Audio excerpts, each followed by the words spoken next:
오늘 우리가 함께 읽을 말씀 사사기 13장, 사도행전 17장, 예레미야 26장, 마가복음 12장 말씀입니다.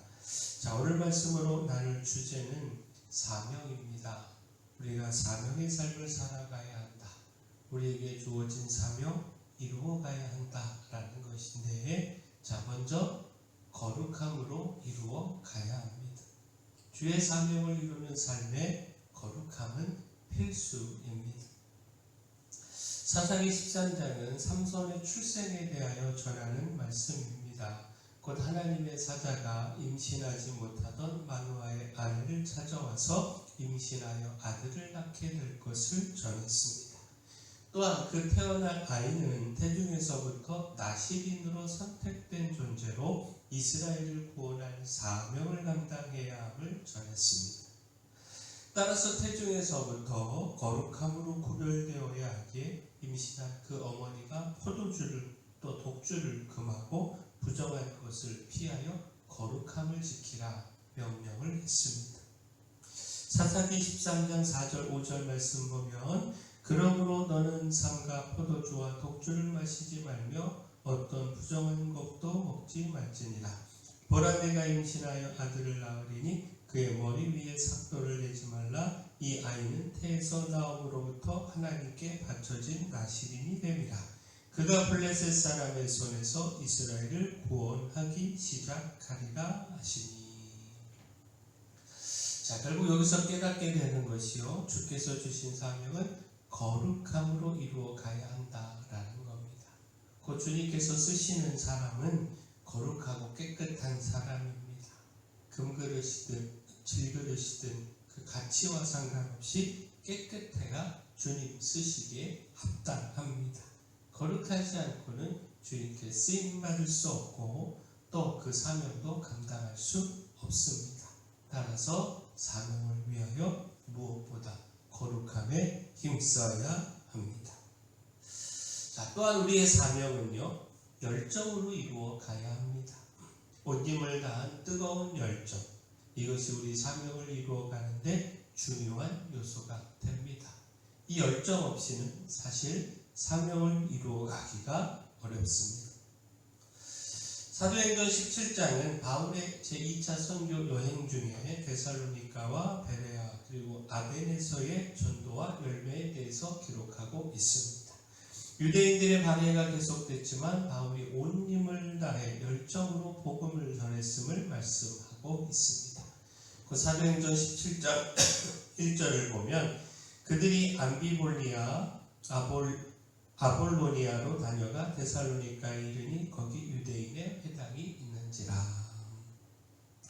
또한 10절을 보면 밤에 형제들이 곧 바울과 실라를 베레아로 보내니 그들이 이르러 유대인의 회당에 들어가니라.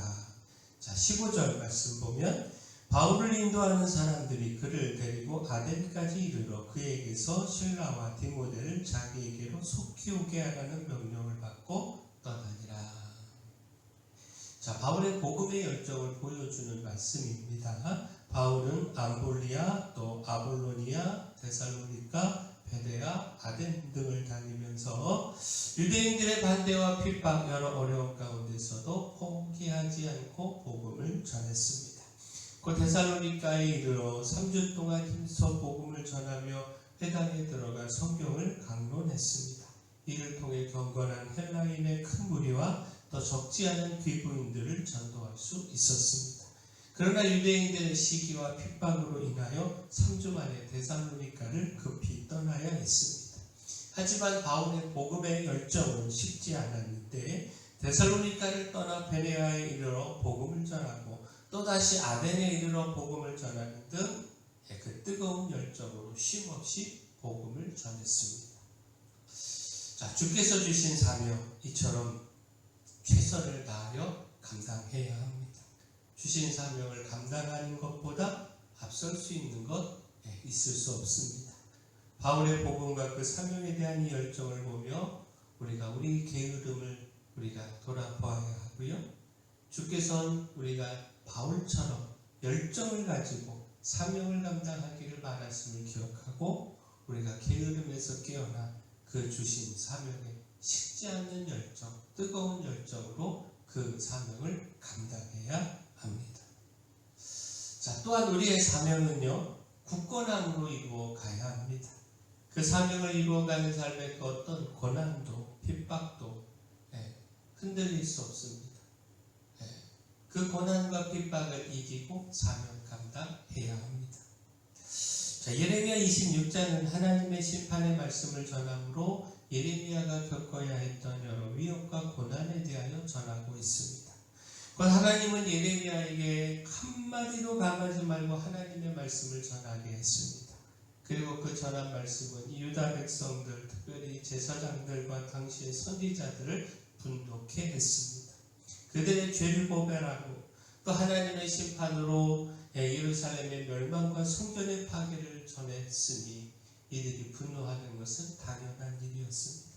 성전과 예루살렘의 평안을 확신하고 예언했던 이 제사장들과 선지자들로서는 이 예레미야의 예언이 불편할 수밖에 없었고, 따라서 이 예레미야를 붙잡아 죽이고자 했습니다.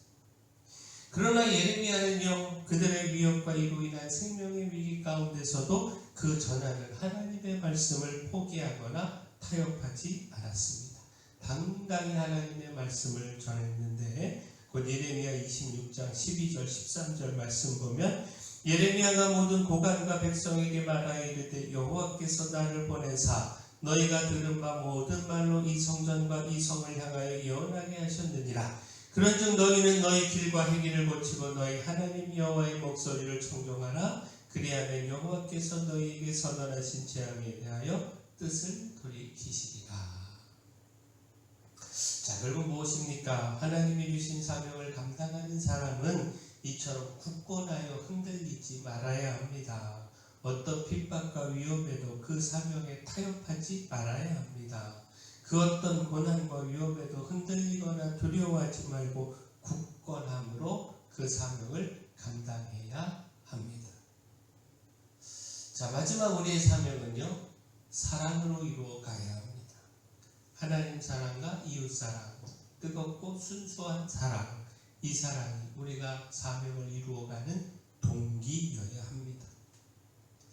마가복음 12장에 서기관 중 한 사람이 예수님을 찾아와 최고의 계명에 대하여 질문하는 말씀이 나옵니다.